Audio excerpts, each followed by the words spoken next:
Samson Gadi.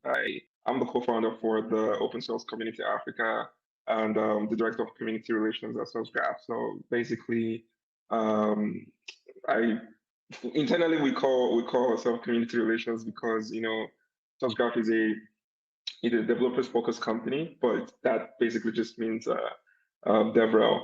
So initially, I wanted to work on a slide, but I don't know. I just feel like given the kind of conversations that some persons might be having, I don't think there's anything new because I've heard. I think I was yesterday. I jumped in on when someone from Orbit team was giving a talk, and I think that was really really great. So I would just try to make this as more conversational as possible. So basically, like, what does it mean to build open source community in general, or let's say open source community in Africa? So the goal here is just to kind of give the Oscar story in a very open way. So like make it as very interactive as possible. The when I started or when I started coding or when I was in technology, still in technology anyways, I wanted my career or what I was doing at that point was very centered around open source, but I had no idea what it is anyways because I was just doing something at that time. I was learning Python, so it was very natural for me to just like go to the internet, do research. So the concept of community was not something that resonates with me, at least at that time. I saw it as I didn't even know what it was, to be honest. I was a kid trying to learn code, downloading PDF on the internet, for people that can resonate with those things, try as much as to get as much courses as I can. So eventually I saw the community behind a project that I was working on, which was called the Sugar Labs community or the Sugar Labs, software community. And I didn't know what it was until I decided to do more research, and then I saw, what they were all about, and I was running. In fact, um, this is actually really interesting. So this was my first ever. The computer I was running Python in, which is great, which was so interesting. So this is running a Fedora. Um, I can't remember what version of Fedora it runs for people that runs the Linux operating system, but some version of the Sugar operating system was here. So this is what I was building for at some point. So really writing some crazy stuff. That was like 12 years ago, so pretty long time. So when I heard about the community and then what they were doing, then the concept of globalization or the concept of like talking to people from different time zones started happening. Of course, Zoom wasn't there. Platform like this wasn't there. It was I think we were using sometimes we use Skype, sometimes we just like, chat over the email, and then we use one really old way of communicating. I don't know how what people hear, but it's called the IRC. I don't know if most people know what that is, but it's something that the closest thing I could say is like it works like Slack, but it's more really low bandwidth, like heavy and all that. So, like it was really easy to like chat. Um, so again, like I said, community was not something I was thinking because at that time I was looking into what can I achieve. I was trying to do these things. I was trying to build these things. So I was just in the mindset of like receiving and not necessarily giving because I didn't know what to give, to be honest. So eventually, when I got into the ecosystem fully, and then I started understanding that I could play some bunch of roles in the community, and then I started doing that. And just to cut the story short, I got into the Sugar Labs community and I was so I would say really I got it like really I got really Yeah. in the middle of it, Yeah. which was really awesome. But then one thing came back because again I had like support system from the internet. They were more distributed in the United States and like India, some part of South America, and some part of Europe, and there was literally no I would say not directly people that I could find within that same community down in Africa, particularly in Nigeria. So it was really, really challenging for me. Um, so I started, another time I was still in like secondary school. So I spoke with some of my guys at school at that time. I was like, hey, let's just do this, right? And then we started hosting this smaller version of Meetup, which again, I didn't know, we didn't know what we were doing. We just like meeting up with each other and just talking. And then I'll maybe sometimes the international folks will dial in, and then they'll ask her like a bunch of questions. But now coming to like the actual community itself, my first ever event in that I attended was, I can't remember what event was that, but I know it was related to GG. Because again, I was not much of a community person, which was so weird now because my job is very centered around community. I was not really into community. I was like kind of like, it was a waste of time for me, right? So I got to the first one in Port Harcourt, because I was born in PH. So I got into the first community, and then I met up with some amazing people. Though people did not resonate with what I was doing because back then it was so heavily on Android and some other technology. Fintech wasn't even a thing. It was so big into e-commerce. So the technology space was so really focused and not very diverse as it was.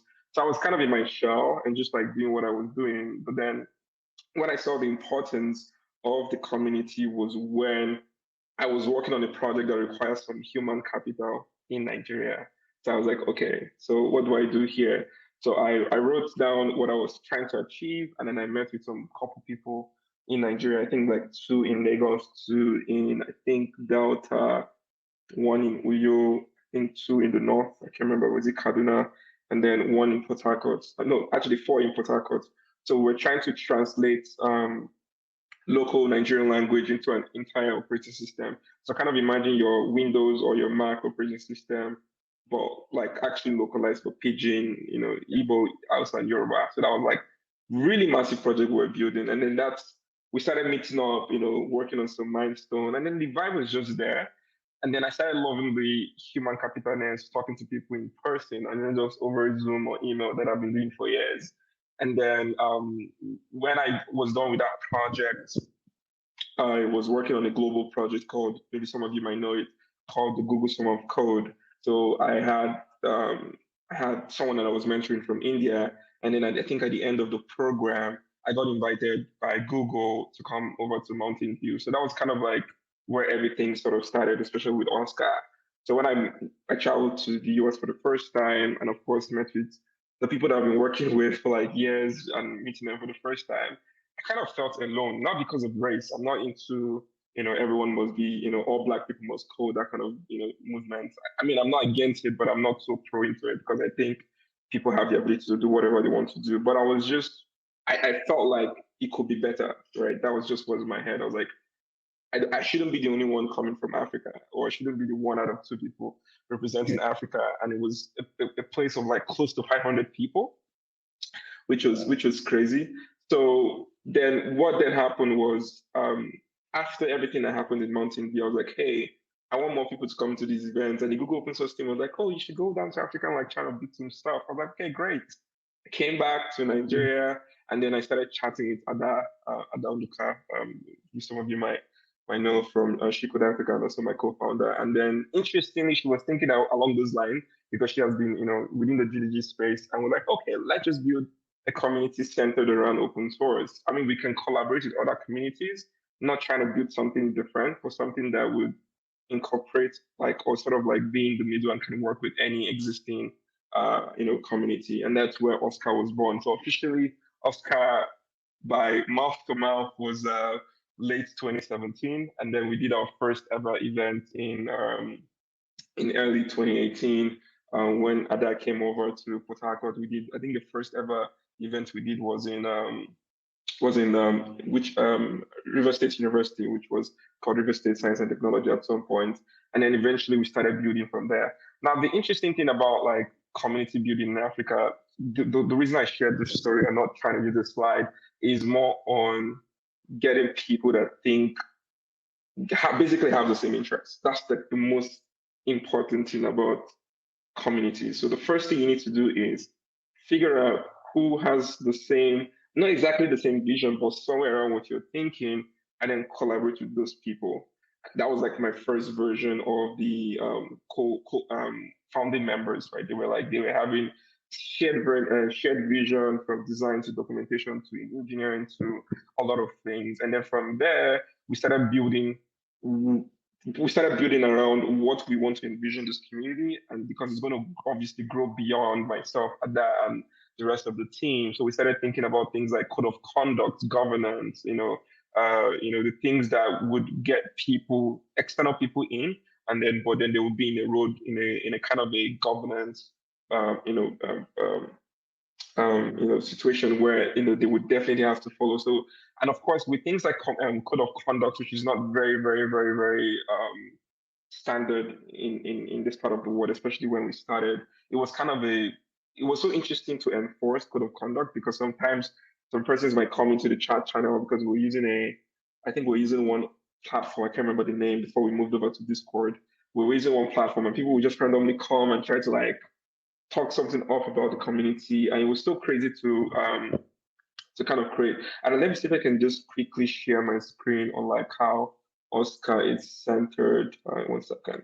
So I promise I was not going to share a screen, but I just want to show this because this just gives an idea of how we broke things down. So again, this is the Open Source Community Africa, which is what I co-founded. And within the Open Source Community Africa, we have like a two driver that drives Oscar, which is basically developers, designers, and technical writers. That has improved over the years as more technical career comes into place, for example, like product management and all that. And then within the Oscar umbrella, we're focusing on the community side, which is what I'm talking about. And of course, the project, which is your typical programming stuff, design, sprint, and all that. And within the community, there's the city chapter program, which is kind of like your GDG program, let's say like GDG Warri, GDG Lagos, that kind of vibe is what we call our chapter program, which enable us to like spread out in multiple places around Africa. I think as of right now, we're around close to 60 cities across Africa, which is really, really big. And of course, the Open Source Festival, which is happening in like, what, 2, 3 weeks from now, which is like an annual event where we get to bring in everybody that have been in our radar and, of course, people externally to come celebrate open source in a certain way. So in 2020, we did the Next Billion Creators. And this year, we're the theme of the event is called The Future is Open, so which is really, really interesting. And of course, the goal is to drive advocacy and contributors for Oscar and also for existing open source project because that was the primary goal that we wanted to push. So yeah, so that's how we became very big, and this is like some of the images that we did in like multiple places from Port Harcourt down to Lagos to Kenya and some other part of Africa. And of course, this map is a little bit old now, but the goal is for us to be as spread out as possible because again, we empower the local communities to take things and then drive those goals, making sure that it's within our principle the open source community itself. So of course that itself just grows organically, which is really great because that's the best thing you want to do to make sure that people really love what you're doing. So having clear vision, code of conduct, roadmap, governance, getting your first, which we like calling your first believer, naturally just grow the community. And again, Africa, the reason why I think it's really, really interesting for Oscar is because Africa itself is, as a continent, is very diverse by language, even racial. On the north, there's like white people, and in the south, in the west, there's like black people. Like it's very, very diverse. So giving people the idea and the knowledge to run their stuff, but of course, helping them to understand things is the natural way to go because again, you can't just take what is working in Nigeria and bring it to Kenya because again, there's cultural differences. So it's better to get someone in Kenya to run something in Kenya. So that's kind of the stuff that we learned over there.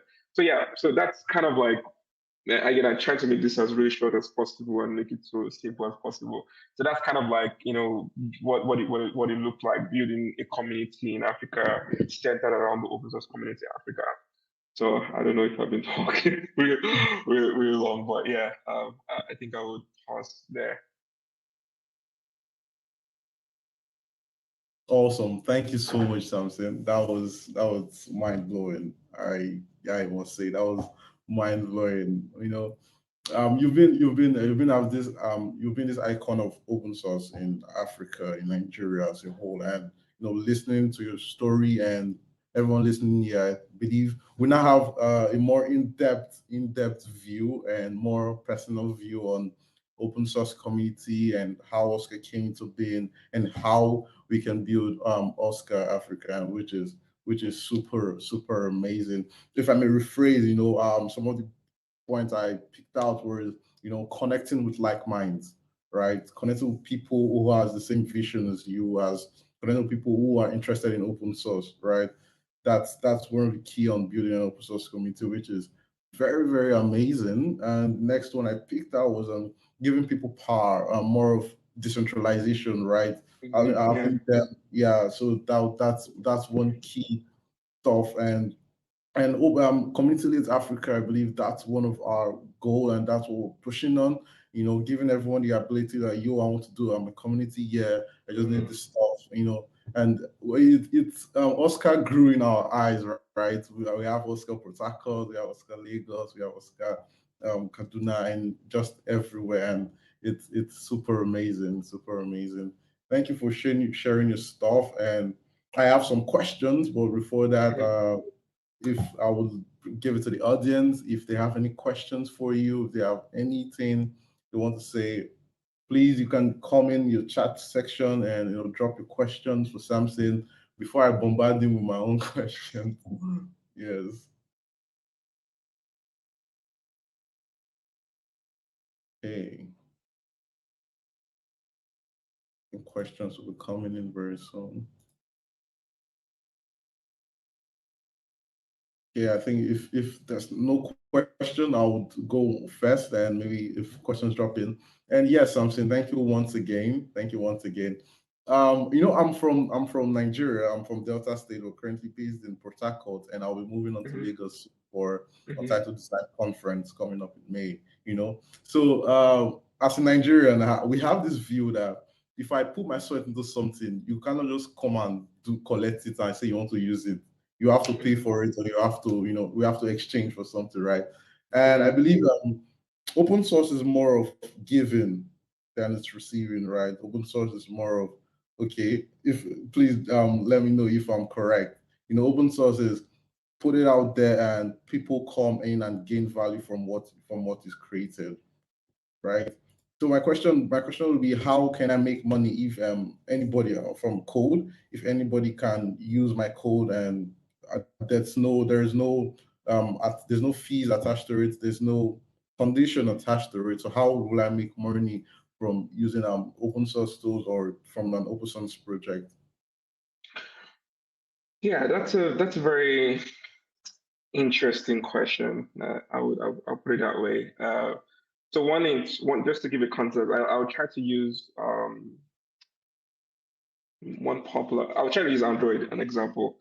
So Android itself, the Android core itself is, I don't know, I'm speaking from when it was created. I don't know what Google has done over the years, but Android core itself is open source code. It's a open source operating system, basically. So what that means is, as a developer or someone that is doing something, it all depends on how you want people to use your code. That's why there's licenses, right? So license basically like control how people use it beyond yourself. And there are multiple licenses that we can talk. I think the most popular one that most people use is the MIT license. But then one interesting thing about commercializing open source is it's something that literally everybody do today. Like the cloud, for example, is literally like something that you get to pay for, but you get powered by some open source code or some open source infrastructure out there. And like again, using that Android, for example, again, like I said, I'm not really sure how much 100% Android is now when it comes to open source, but I know when it was created, Android was an open source operating system. And then what Google did was basically building things that people would want to pay for. In this case, the Google services, right? So it's like the open source, the Android, and then Google services on top of Android, and then that became something that Google monetized. So that's kind of the same framework that you get to see within like a lot of projects, right? There is the open source version of it. So for example, Google, like I don't think Google can stop you from taking Android and using Android to do whatever I want to do. But if you want, like let's say for example, software updates, something that has a lot to do with security, stability, services, the access of Gmail, Google, and those things, then you start talking about like, oh, I want to pay for this. But Android itself is something that you can take. You can use it for your IoT projects. You can use it for multiple things you want to do because the Android itself or the heart of Android itself is open source. So that's kind of the same ideology that most people think here. So the thing here is open source itself doesn't necessarily restrict you for making money. For example, my day job is literally open source. I'm director of developer relations, and 99.9% of the time is open source stuff. So basically on code or doing something different. But Yeah. even to tell you that they even get to hire you to stay in open source. So it's just the ability of like, how do you want to monetize it? And how do you monetize it in a way that whatever you were building at that time still remain open source? Maybe you could build an enterprise version of what you're trying to do. Maybe it could be used selling an extra services to like companies. For example, if you're building a code and let's say Paystack wants to use your code, you can say Paystack, okay, you can use my code, but I can promise you more stability, more security, more updates, and then you get to pay me for that. That's how people commercialize things. So open source itself is just like the foundation, and then you can do whatever you want to do from there, basically. Awesome, awesome. Yes, that's really great. Thank you so much for the answer, Samson. Thank you so much for that. I have just one last one before. Yeah. So my next question is permission. Okay, we're talking about how we can join. What's it? Let's talk about the text. Let's talk about permission using an open source project. Okay, I saw an open source project and I'm very interested in it. And am I permitted to monetize that project on? I use the project and I'm monetizing it myself without the permission of of the creator. So am I permitted to monetize an open source project, or we have to keep it open source and free as it was created? Yeah, so again, that's very subjective, kind of similar to what I said. So let's say, for example, let's say you build a calculator, right? Let's say you build a calculator and then you open source it, you put in MIT license. So what that means is anybody that can come in, they can basically freely use it. Yeah. I'm not exactly sure whether any way they can, but naturally what the license does between you, sorry, my brain is a little bit slow now, so I can't really think about licensing. But what the license does in general is there's a communication that happens with you reading the terms and conditions. So for example, the creator will choose a license, and then the license have basic permissions, do's and don'ts, basically. So let's say, for example, now if you pick that calculator and you want to monetize that calculator, let's say you want to build on top of it and then you sell it. Technically speaking, you can if the license permits you to do that or if the author permits you to do that. Because if you think about it today, every code, literally most code on the internet is powered by open source code, and those code are corporate codes in a way, like they power corporate platforms that we pay for. For example, even down to your iPhone, down to your PlayStation, down to multiple things, including your cars, planes and all those things. Open source powers those things. But the ability for you to make money, for example, I just give an example how Google is using Android to make money, right? Maybe the creator of Android, maybe that's a little bit different because they bought Android at some point. But naturally, what that looks like is if you're trying to monetize something, the goal here is for you to build something on top of it and then try to monetize it from there. But then if you're making money, this is another strategy here. If you're making money from that code, it's very natural for you to take some percentage of it. Sometimes it could be based on goodwill, sometimes it could be based on, agreement. Take that money and then send it back to those people that are contributing to the project for free. This is something very typical that a lot of corporate companies do now, and they have a bunch of programs to do that. So, for example, my job is to tell Subscribe that, hey, we're using this open source code that power our products that we're selling to people, right? And we want to sustain that open source project. So, can you please enable me to take this money and take it back to those people and pay them for their good work? So naturally, you start seeing things like companies have something like called the Open Source Program Office. So what those people they do is, if the company is heavy on open source, which literally almost any big company uses open source code, those program office or those people work with the engineers, work with the leaders, and say, hey, React is giving us a lot of money. Can we donate back to React? So there's that strategy that comes into place. But yes, technically you can use open source code because it is free by nature. You can take open source code and you can commercialize it, but you always need to watch out for the permission and how permissive it is for you to do that. And when you do that, it's very natural for you to give back. And there's a terminology that they use for that. I'm not sure how updated that is. It's called open core. So basically, it's like the monetization of open source to enterprise, but it remains open source in some level, if that makes sense. Yes, yes, it does. It does. Wow, thank you so much, Samson. That was really, really powerful. Yeah, you're welcome. You're welcome. Yes, I think we had a great section with you. I had a great time with you, and I think it's coming to an end now. We've surpassed our proposed time. It was super amazing, and so glad you could make it. Apologies for the issues you had. It's Nigeria, you're right. Yeah, it's crazy sometimes. Yeah. Yeah. So welcome and thank you so much, Samson. Thank you for jumping on board. And yes. All right. Thank you very much, and thank you for hosting me, everyone. Bye, everyone. Bye. Awesome. That was a great time with Samson Gadi. And yes, it was super powerful. Samson talked on building open source community in Africa. And we had a lot of time great time with him, and we learned a lot from him. Coming up next, we'll be discussing on building and scaling an independent community the right way with Ada. I think she's on the call now, but our time isn't now. Yes, I think she's on the call with us. And Ada is a developer relation ecosystem community manager at Google, and she's the founder of She Code Africa. That's one of my best go-to plays if I'm looking for female technology and enthusiast. It's powerful thing she's doing there. And thank you so much, guys. I'll play some jams, and I'm your DJ of today as well. So see you guys later. Bye.